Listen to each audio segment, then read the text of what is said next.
On behalf of the Department of Economics, I am honored to introduce Léonce Ndoukoumana, Professor of Economics and Chair of the Economics Department, who will give the 2017-18 Distinguished Faculty Lecture here at the University of Massachusetts, Amherst. Léonce has an extraordinary record of achievement, of accomplishment in research, and in using scholarship and leadership to bring life improvements to some of the most impoverished people on the planet. On top of these accomplishments, Léonce has an extraordinary life story. From confronting political persecution as a prisoner of conscience in his native Burundi, he has achieved exceptional success as a scholar, teacher, leader, and mentor. I was hired by UMass Amherst in February of 1999, and my wife and I came to Amherst to look for a house in March. Léonce and Gaudence, who had been in Amherst for about 2 years at this point, were living on East Street and invited us to dinner. I will always remember the hospitality of Léonce and Gaudence that night. I met Chris and Alice, who were then in grade school, and Olivier, who was still a toddler. I didn't have children of my own then, so I didn't understand what's involved in being a parent and a professional and welcoming the new hire, too. We ate African food, delicious curries, and as our friendship built, Léonce and Gaudence got out photo albums and shared their stories with my wife and me. Burundi, St. Louis, where Léonce earned his PhD at Washington University, Carbondale, Illinois, where he held an early faculty appointment, Amherst. The warmth was intensely welcoming, but there was a sad undercurrent because many of the people and friends in the images had died young. Léonce founded and directs the African Development Policy Program of the Political Economy Research Institute here at UMass Amherst to coordinate research on African development and build capacity in African policymakers to improve policy implementation and design. Among Léonce's most important contributions to economics education has been his participation in the African Education Research Consortium. He advises the Association for the Advancement of African Women Economists. He has helped to build opportunities for graduate economics education among young scholars from across Africa. Most recently, he has graciously accepted to serve as chair of the Department of Economics. I can literally say that I learned how to be a professor from Léonce. He was there for me, from new faculty orientations with the right advice on setting aside time each month to update the CV, to negotiating the balance among teaching, research, service, and life, on following research to publication and beyond to its social meaning. He's a superb colleague and mentor. Léonce's record of accomplishment is extraordinary and has been recognized with many significant awards. Léonce was awarded a Fulbright grant to research and teach in South Africa. Léonce was named Honorary Professor of Economics at Stellenbosch University. Léonce served as President of the African Finance and Economics Association. In 2011, he became the inaugural Andrew Glynn Professor of Economics at the University of Massachusetts Amherst.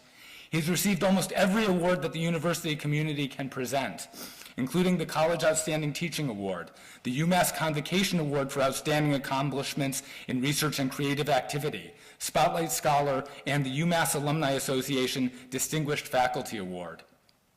Léonce works on crucial projects in economics and at Perry, on capital flight from Africa, and on the determinants of investment, the engine of growth in developing and industrialized economies, rebuilding economies that have been devastated by civil conflict. He and colleagues at Perry defined the terms for pro-poor economic development. Léonce has written over 50 articles and several books. Léonce and colleague Jim Boyce wrote, "Is Africa a Net Creditor?" an article that won the Dudley Sears Memorial Prize for the best article in economics. The initial study evolved into a book, Africa's Odious Debts, How External Borrowing and Capital Flight Bled a Continent, which has been translated and has reshaped global debate on capital flight and African debt. Shortly after tenure and promotion at UMass Amherst, Léonce was appointed Chief of Macroeconomic Analysis at the United Nations Economic Commission for Africa, UNECA. He was later appointed Director of Economic Research at the African Development Bank, which took him away from UMass for 6 years. He was sorely missed. Léonce has more recently been appointed by the Secretary General of the United Nations to the Committee on Development Policy, which advises the Secretary General on global development. Léonce's accomplishments are all the more remarkable given the hardships and obstacles he has overcome to become an economist and professor. In September 1988, Léonce and 26 other Burundian intellectuals signed an open letter to President Pierre Buyoya, urging the government to stop army killings of civilians in the northern communes of Nitega and Marangara to begin a transition to democratic rule. This peaceful exercise in democracy was deemed an offense to the nation and earned Léonce and 6 other signatories 5 months of solitary confinement in the notorious maximum security prison of Mpimba. The detention attracted international attention, and the government came under pressure to release the jailed signataires, whom Amnesty International and other human rights organizations deemed prisoners of conscience. International activism helped to secure Léonce's release from prison in February 1989. Upon release, Léonce was appointed Chief Finance Officer and then Director of Finance and Administration at the University of Burundi. He won a fellowship from the U.S. Agency for International Development to pursue doctoral studies in economics at Washington University in St. Louis, USA. He left Burundi in August 1990 and in 5 years had learned English from scratch and received a PhD. Léonce's extraordinary paths, from rural school child to university lecturer, from prisoner of conscience to scholarship graduate student, to American professor, as well as from professor to director of research at the African Development Bank and back, enrich the UMass community. Léonce has fully integrated the multifaceted mission of this university in teaching, research, and service with his knowledge of and ties across Africa to the enormous benefit of the Commonwealth of Massachusetts, the University of Massachusetts Amherst, and the people of the planet. It's my honor to introduce him.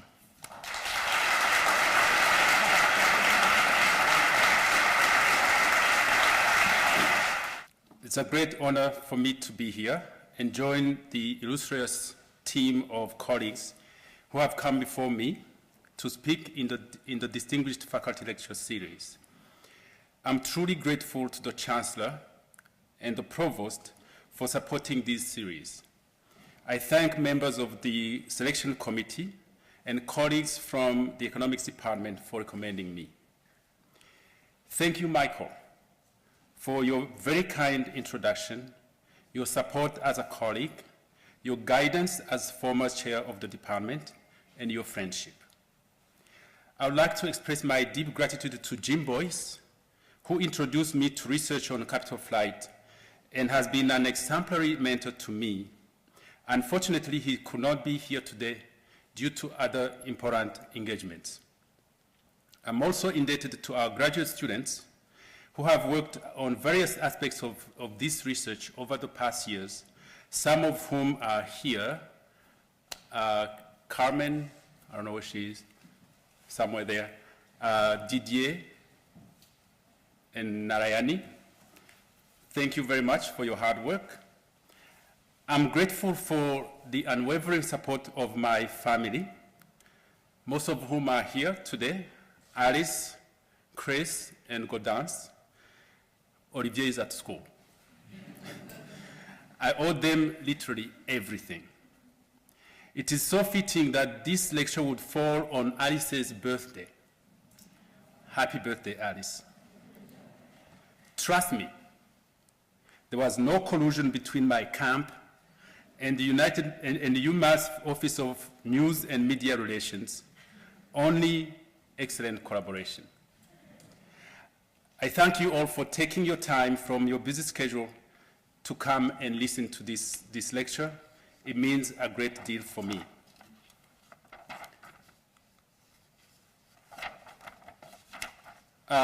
In this lecture, I will talk about capital flight from Africa and outline some strategies to address the problem.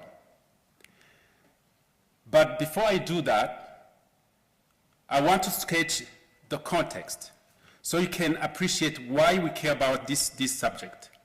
I will underscore 6 facts. First, we live in a world dominated by unregulated and opaque financial system, posing high risks of instability with dire social and economic consequences. Second, in this new world, multinational corporations wield enormous economic power and exert influence on national and global policies in the interest of big capital. national and global regulations are now more than ever at the mercy of capital. In the meantime, workers both in the South and in the North are the biggest victims. Yet, we are led to believe that the former are stealing jobs from the latter. Third, we are witnessing an increasing shift towards elite clubs and a weakening of the power of global inclusive governance systems such as the United Nations. Global policy making is shifting into the hands of elite clubs, and whose decisions are often binding even for non-members. For example, deliberations on tax evasion by multinational corporations are monopolized by the OECD, a body where developing countries are not represented. Fourth, since the turn of the century, Africa has transformed into herself from a continent on the brink of collapse to a continent on the rise. Along with the surge of growth, macroeconomic stability has improved. One would then think that Africa would become the investment destination of choice. Yet, financial hemorrhage continues through capital flight. Fifth, Africa remains marginal and marginalized in the global economy, despite the rise in trade that has partly fueled the recent growth surge. Today, Africa's share of world trade at 3% is half the ratio reached at independence at 60% in 1960. Fifth, and most importantly, despite the recent surge, Africa still lags behind in terms of development goals. Sub-Saharan Africa has the highest poverty rate, and it is the only region where the number of poor people keeps increasing. From 383 million in 1990, it rose to 633 million in 2013. This is measured at $3.20 per day. In addition, preventable diseases continue to kill a large number of people in the continent. In the meantime, African governments are underspending on healthcare. A sub-Saharan African government spends about $98 per capita on healthcare on average, compared to $694 for Latin America and Caribbean, and $329 for East Asia and Pacific. As of 2013, only 6 countries, Liberia, Madagascar, Malawi, Rwanda, Togo, and Zambia, had achieved the Abuja target of 15% annual government budget expenditure on health. The image you see on the screen paints a clear picture of underfunding of healthcare systems. It is a hospital in oil-rich Congo's capital, Brazzaville, where the sick have to be carried through the stairs on stretchers because the elevator is not working for lack of electricity. This is the usual story of the African country that does not consume what it produces and produces what it does not consume. Why is this context relevant? We live in a global economic system with an opaque financial system, unbalanced global governance, dominated by finance and big corporations. This world is fertile for capital flight. I have described an African continent that is in great need of financing, not for lack of resources, but because it cannot keep its resources onshore. This is, in short, what inspired our work on capital flight from Africa. In this lecture, I will walk you through my journey in the research on capital flight, starting from our study on the former Zaire, currently called Democratic Republic of Congo, or DRC, to our current country-level studies aimed at telling the micro and institutional story of capital flight. So, once upon a time, as a young Burundian, upon graduation from Washington University, St. Louis, I landed at UMass Amherst in summer 1996. As I was getting acclimated to the area, the regime in the DRC, the neighbor of my native homeland, Burundi, was crumbling under the decaying regime of Mobutu Sese Seko Kukungwendu Wadzabanga, ex-Joseph Mobutu, as we call him. 3 decades of institutionalized corruption embezzlement and national wealth, expropriation of private assets and human rights violations had brought the Congo's economy to the brink of collapse. By 1996, Mobutu's Western allies had abandoned him as he became a liability and no longer the strategic ally he once was during the Cold War. Jim Boyce then proposed a study on capital flight from the Congo. Although I knew absolutely nothing about capital flight, I found the subject intriguing and timely. So we embarked on our investigative journey. With us down in the trenches, mining the data, was Vamsi Vakulabaranam, then graduate student, he's sitting there, who is now a colleague in the department. Thanks, Vamsi, for the hard work. The term capital flight refers to money that was recorded as entering a country, but whose use cannot be traced in official statistics. In other words, it refers to the sustained discrepancy between sources of foreign exchange and their uses as recorded in the country's balance of payments. Capital flight occurs through various channels, including embezzlement of government debt and export receipts, smuggling of hard currency notes in suitcases, over-invoicing of imports, under-invoicing of exports, and others. Our study on the Congo revealed that under Mobutu, the country had lost $12 billion through capital flight by 1990. The corresponding stock of capital flight, including interest income, was $18 billion. With that amount stashed abroad, the country could have expunged its external debt of $14 billion and left with some.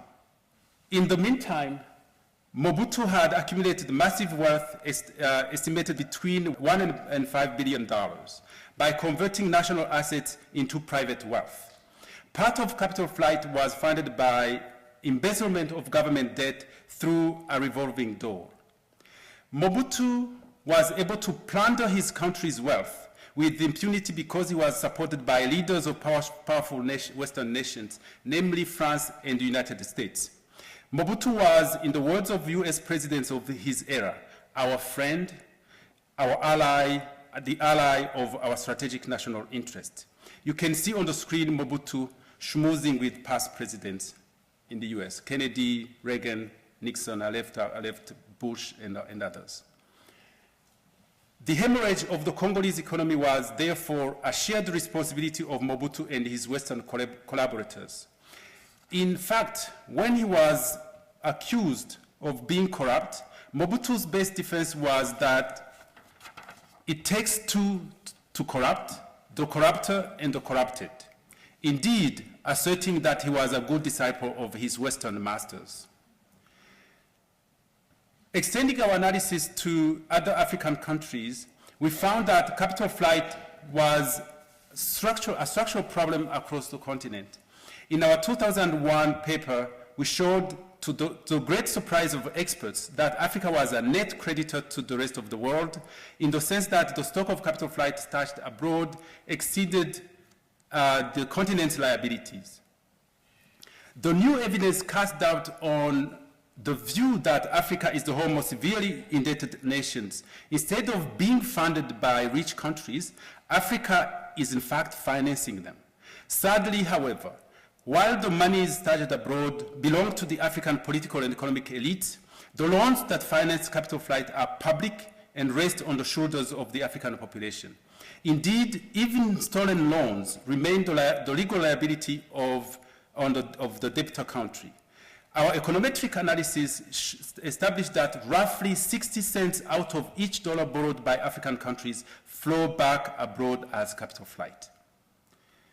Our empirical evidence bolstered the case for challenging the legitimacy of odious debts, as we argued in our 2011 book on Africa's odious debt. This book was published in the wake of the Arab Spring, which started in my then host country, Tunisia, where I spent 3 years from 2008 to 2011 working at the African Development Bank. The overthrow of President Zine El Abidine Ben Ali by an enraged, unemployed, but educated youth ushered the discovery of massive wealth accumulated by his family at home and abroad. His personal wealth was estimated at about 5 billion euros by the Forbes magazine. As a symbol of Ben Ali's massive wealth, a pile of foreign currency notes estimated at about 175 million euros was discovered in a fake library in his palace in Sidi Bou Said. It then became clear to me that the Mobutu story I told earlier was not unique. Ben Ali had also enriched himself by converting national resources into personal wealth, with the cover of powerful allies, especially France, again. However, once he became a political liability, his foreign allies, or his foreign godfathers, dropped him like a rock, and his wealth lost cover.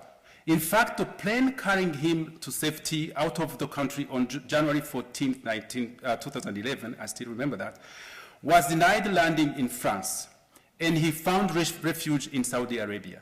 This reminded me of Mobutu, who was given the cold shoulder by his former Western allies, who were happy to host his money, but not him in his dying days. Lamentably, despite its enormous wealth, the Congo does not have an adequately equipped hospital to care for the dying patriarch. Should this be a lesson for other African leaders? That investing at home, even with stolen money, may come handy sometime later in life. Of course, as we know, as humans, we learn little from history. In that sense, corrupt leaders are humans too. There are many other examples of African rulers who enriched and continue to enrich themselves through capital flight. These include Sani Abacha and Ibrahim Babangida from Nigeria, Omar Bongo from Gabon, Hosni Mubarak of Egypt, to name a few. You can see on display on the screen some of the illustrations of their wealth. This guy is like walking on wealth. In 2011, in our 2011 book, we spelled out the case for challenging the legitimacy of external loans that funded capital flight. We argued that a large fraction of these debts could be deemed odious in the sense that, one, they were incurred without the consent of the people, contracted by, say, autocratic government. Second, they were not used for the benefit of the people. And third, the creditors were fully aware of the two facts. Therefore, there is a case for repudiation of odious debts on the basis of both moral and economic principles.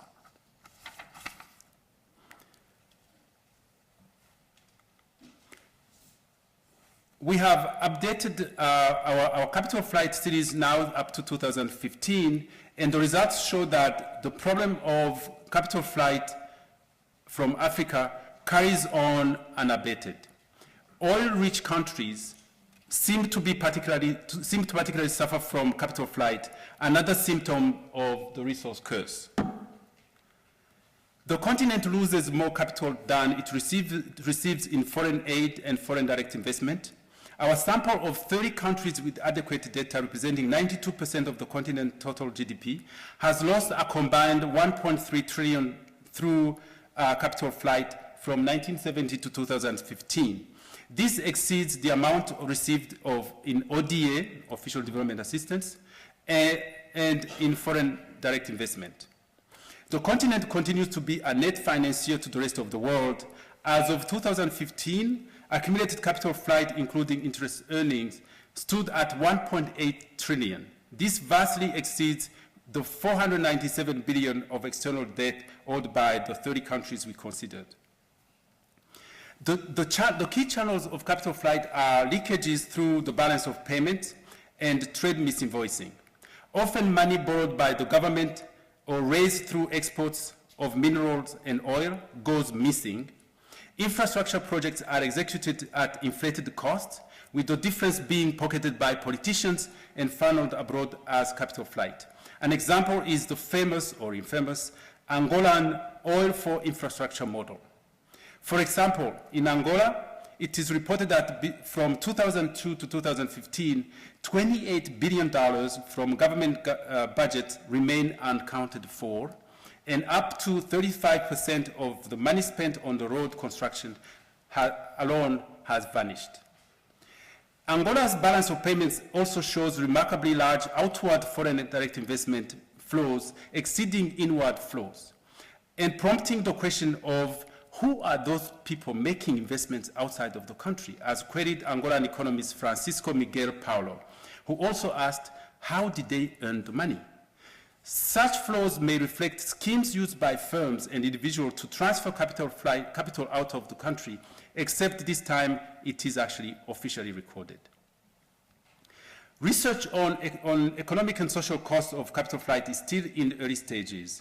In the 2011 book on Africa's odious debt, we estimated that the servicing of external debt that financed capital flight resulted in 77,000 excess infant deaths per year, primarily through the reduction of in government spending on health. It is estimated that if capital flight that fled African countries had been invested domestically, they would have moved closer to reaching the goal of halving extreme poverty by 2015. They would have reduced poverty at a speed of 1.9 to 2.5 percentage points faster over the 2000-2010 period. But it is clear that capital flight drains resources that could boost public expenditure on social services such as health. In some countries, resources lost through capital flight exceed government spending on health annually. In many other countries, the two are nearly equal. So what are the causes of capital flight from Africa? To investigate the causes of capital flight from Africa, we use standard econometric techniques to assess the role of various factors, including normal portfolio allocation decisions based on return differentials, the cost of smuggling funds across borders, deterrence or penalty, domestic and foreign pull and push factors. The results from our statistical analysis cast doubt on a number of myths about the causes of capital flight from Africa. Contrary to postulates from mainstream economics, we find no evidence to support the claim that capital flight is the outcome of normal portfolio investment by African savers. In other words, it is not the result of rich Africans chasing higher returns abroad, and it does not illustrate efficient allocation of capital across borders. Ironically, we find that capital flight has in fact accelerated since the turn of the century, a period where the continent has experienced substantial improvement in political and macroeconomic stability and growth. So investment risk is declining and expected returns are rising. The question therefore is, why would African capital flee from a continent on the rise? What do African savers know that the equally savvy foreign investors flocking into the continent do not know? It is more likely that capital flees Africa, seeking the protection from prosecution about the origin of the money and tax evasion. Indeed, owners of illicitly acquired wealth may happily accept negative rates of return on their money in exchange for protection from illegal nuisance. Capital flight from Africa is a reincarnation of colonial state-led plunder of African resources. Indeed, in terms of natural resources, Africa has everything to offer to foreigners, but keeps very little for herself.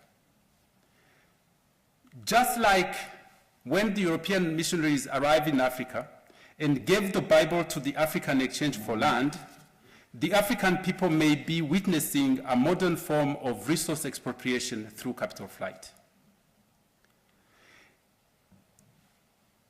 In this new scramble for Africa, corporations are colluding with politicians to slice the African cake, a modern-day incarnation of Berlin 1884-85. In a world with little corporate sector regulation, through foreign direct investment, corporations from rich economies are taking Africa's resources for cheap and repatriating profits, leaving a devastated economic, social, and physical environment behind.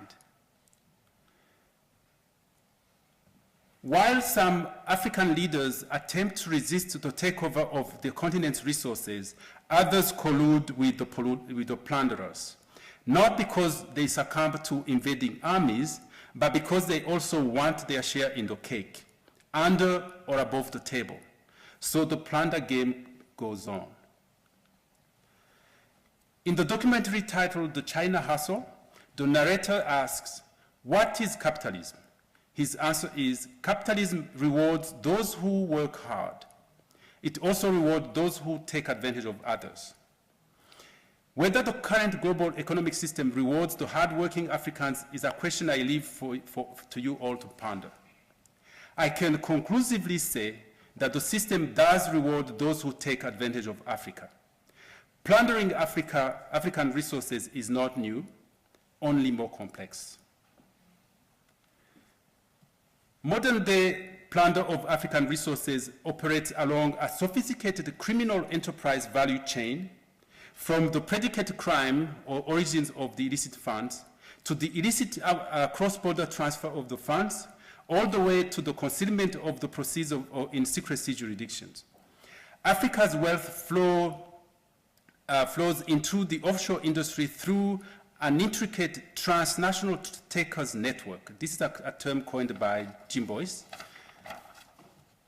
that takes advantage of structural flows in the international regulatory system.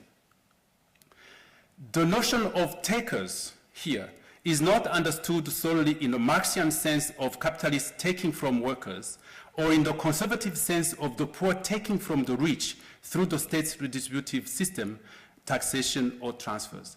The takers here in this network wield power in both the state and market. They operate globally rather than within national boundaries, and they extract rent not as landlords, but from their position of economic and political power.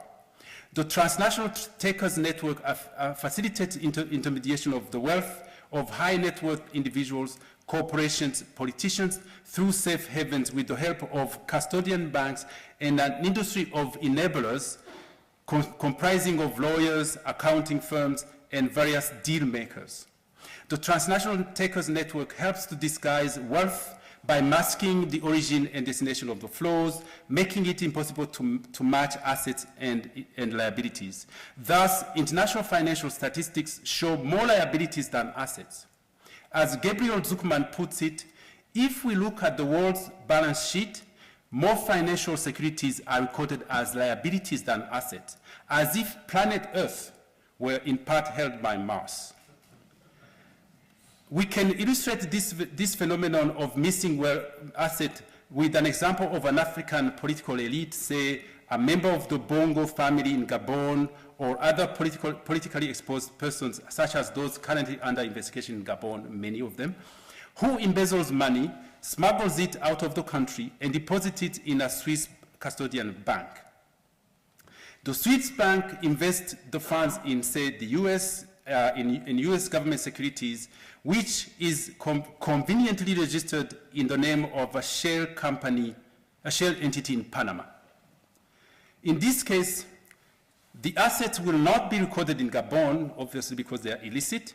In Switzerland, they are not recorded either as assets because they do not belong to a Swiss resident, or liabilities because they are not owed by a Swiss resident. No information is reported to Gabon from Panama by design because it's a secret jurisdiction. However, the US records a liability, as the securities are an obligation vis-a-vis a foreign agent. As a result, there's a mismatch between assets and liabilities in the balance sheets of the US and Gabon. The US securities have no recognizable beneficial owner in Gabon. Money has gone missing. In such a system, private wealth goes untaxed, and its origin, if illicit, cannot be challenged legally because the owner has been made invisible with the stroke of a pen. The leaks from secrecy jurisdiction you have heard about, Panama Papers, Paradise Papers, have unveiled members of the African elite who channel funds offshore secretly. Some of them even make the list of what the International Consortium of Investigative Journalists calls power players. We still do not know exactly how much money goes through this complex system. The estimates of capital flight presented here and those published by experts such as Jim Henry give a lower bound of the true magnitude of private wealth hidden offshore. Estimates based on mismatches in the international financial position, as those produced by Gabriel Zuckman, are even lower.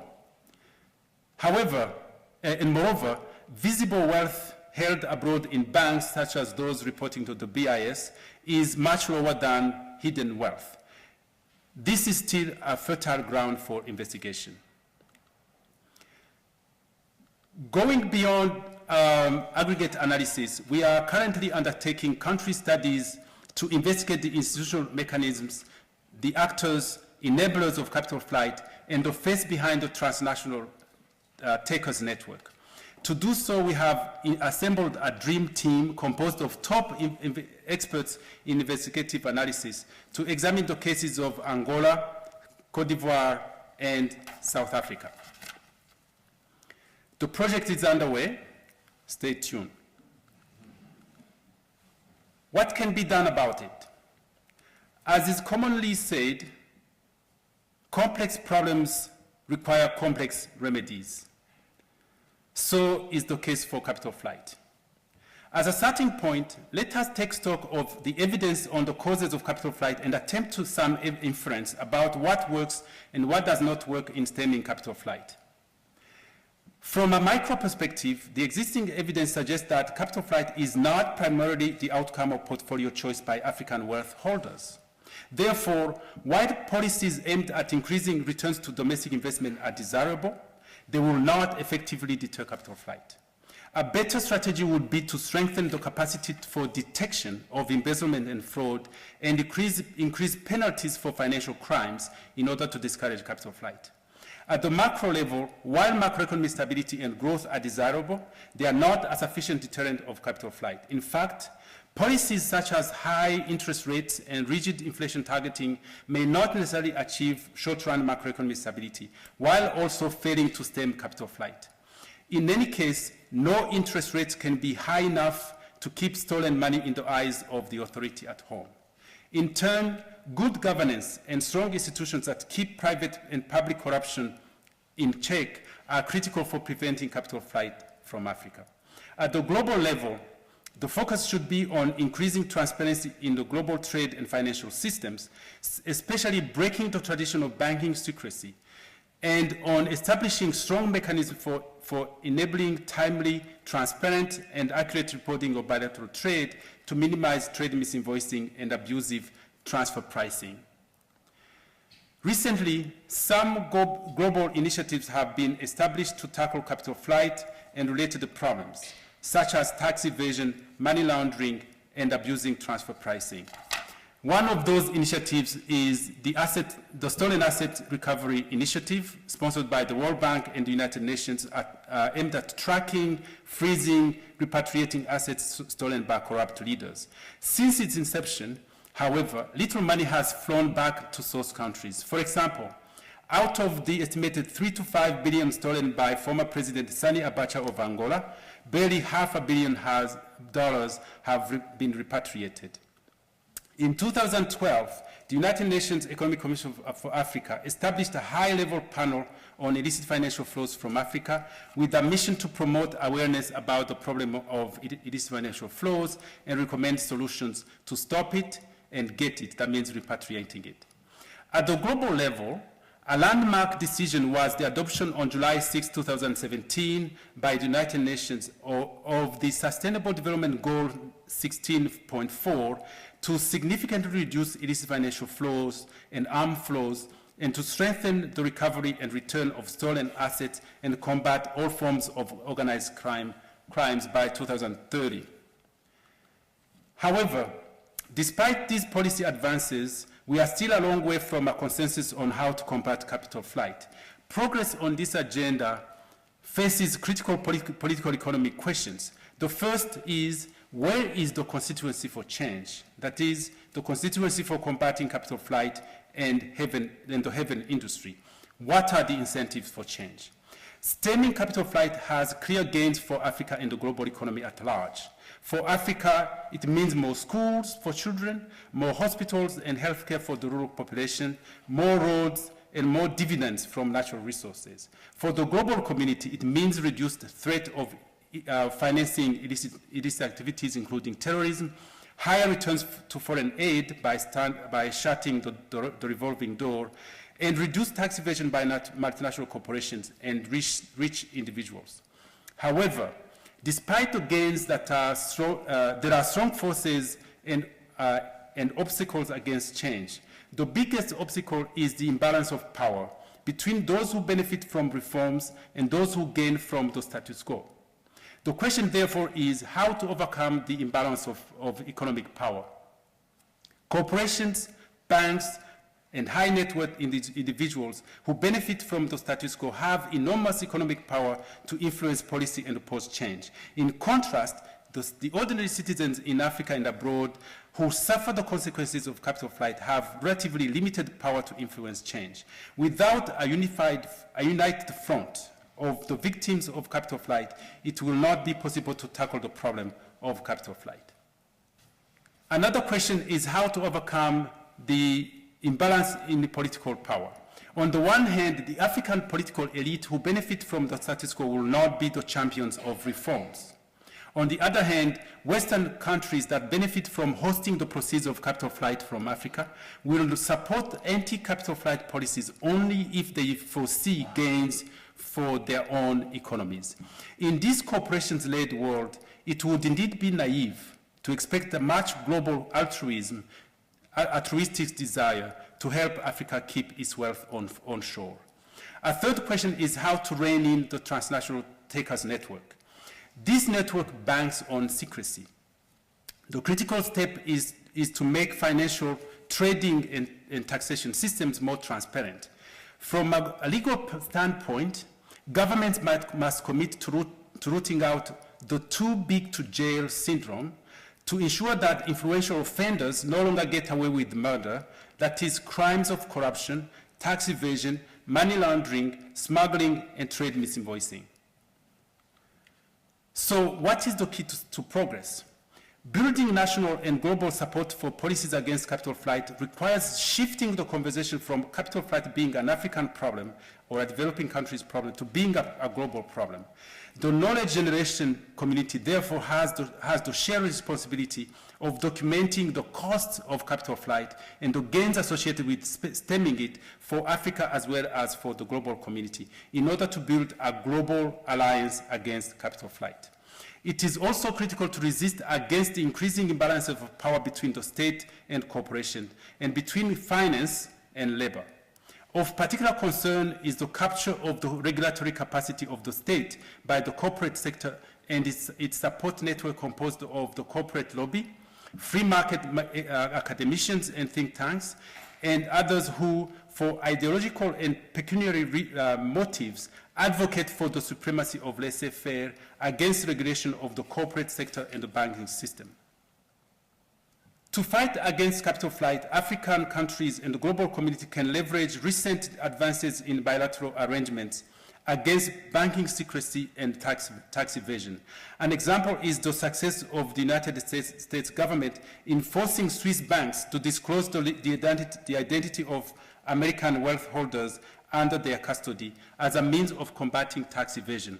Another example is the requirement of country-by-country reporting by ultimate parent entities of U.S. multinational enterprises as enforced by the U.S. International Revenue Service. These measures are steps in the right direction, but they still need to be strengthened and expanded. In particular, two additional policy innovations are needed immediately. The first is to adopt a universal automatic exchange of tax information convention so that all governments, including those in Africa, are able to access tax and income information of individuals and corporations that are residents or operate on their territory. such as those enforced in advanced countries, especially in the US. The second policy innovation is a shift to unitary taxation of multinational enterprises and to abandon the practice of considering subsidiaries of M&E as separate independent entities for tax purposes, a solution proposed by the Independent Commission on the Reform of International Corporate Taxation, of which I'm a member. To strengthen global efforts against capital flight, it's also vital to resist against the reversion to nationalism and isolationism by advanced countries. In this respect, the ongoing policy reversal by the current United States government are alarming.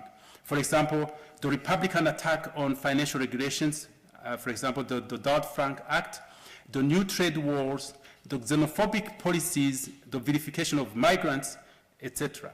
Myopic and politically motivated policies that undermine global economic cooperation and solidarity will erode the gains made in recent years while stifling further progress in combating tax evasion and capital flight.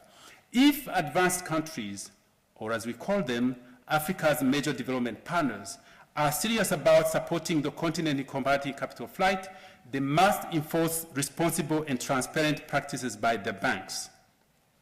At the very least, they should enforce the laws on the books, such as requirement to report suspicious activities, especially those by politically exposed people, know your customer rules, and others.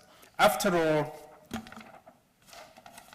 African flight capital is intermediated in no other places than the capitals of Africa's major development partners, London, New York, Paris, Brussels, Amsterdam, etc.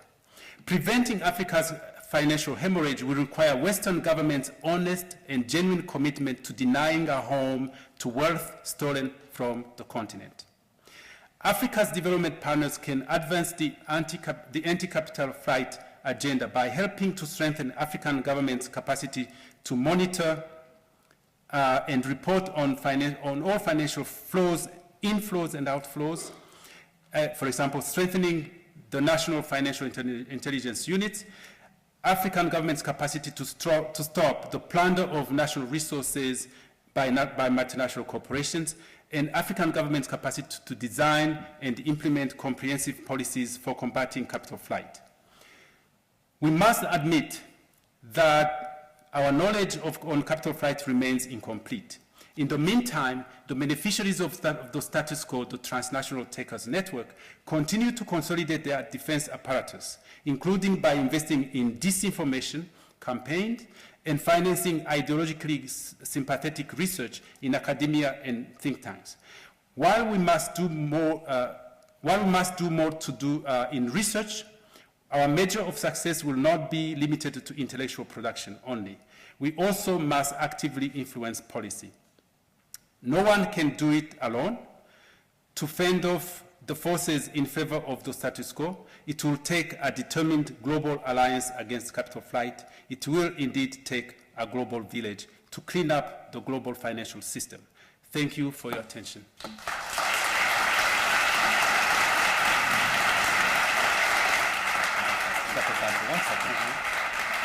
Well, obviously I have my own worries about capital flight, that is intellectual capital flight, and therefore some of our most valuable faculty members receive the Chancellor's Medal.